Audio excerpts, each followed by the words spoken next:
Guitar Center, one of his favorite places. It's like a kid in a candy store. And he'll just start playing with accompanying whatever song is going on. People have stopped to listen. I mean, and then they say, wow, what do you do? Where do you get? And I'm Berklee, the Berklee program. That's what I say to them, because that's where he does all this.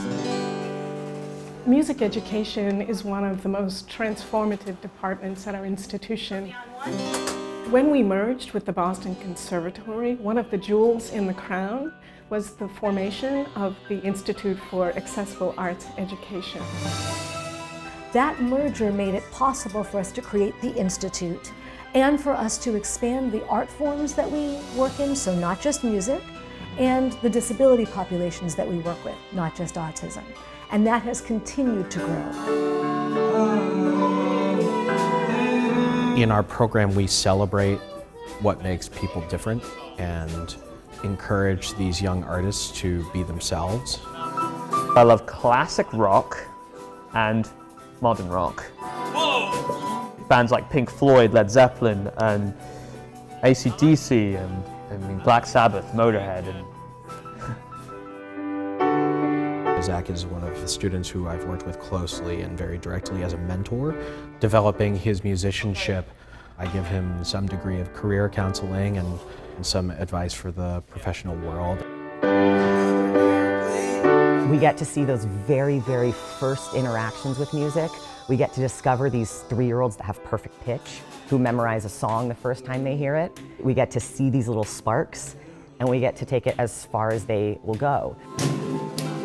I think it's a human right to get to experience music and make music with other people and express yourself through music.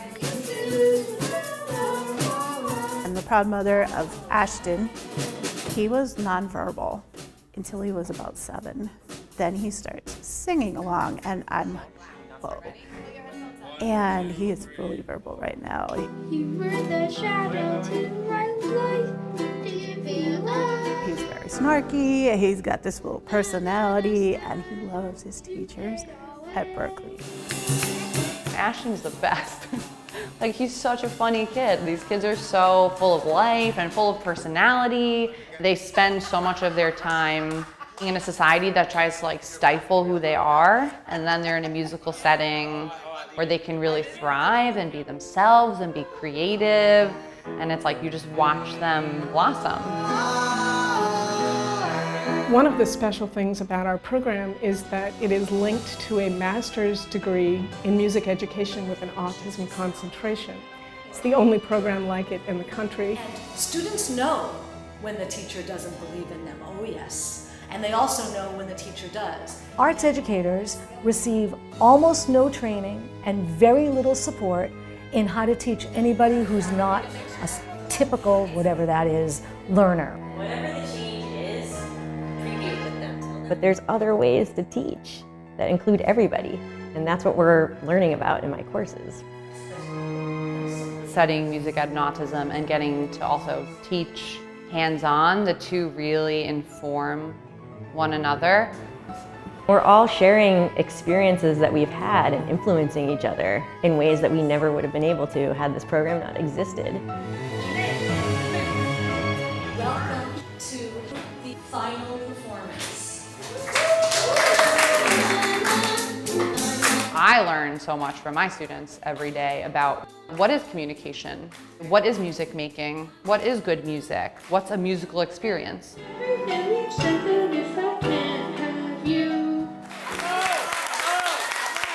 And so I really try to enter their realm. I try to understand how they understand the world by watching how they interact with the world. It's a joyful experience to see them really shine and to know that I played a small part in getting them there. But it's also been humbling because I'm constantly reminded that I'm never going to fully see the world through somebody else's eyes or walk in somebody else's shoes.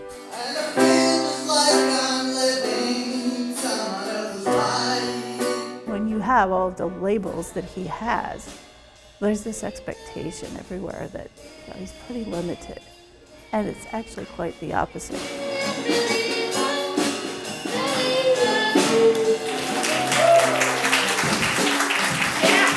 She has a t-shirt that says, autism is my superpower.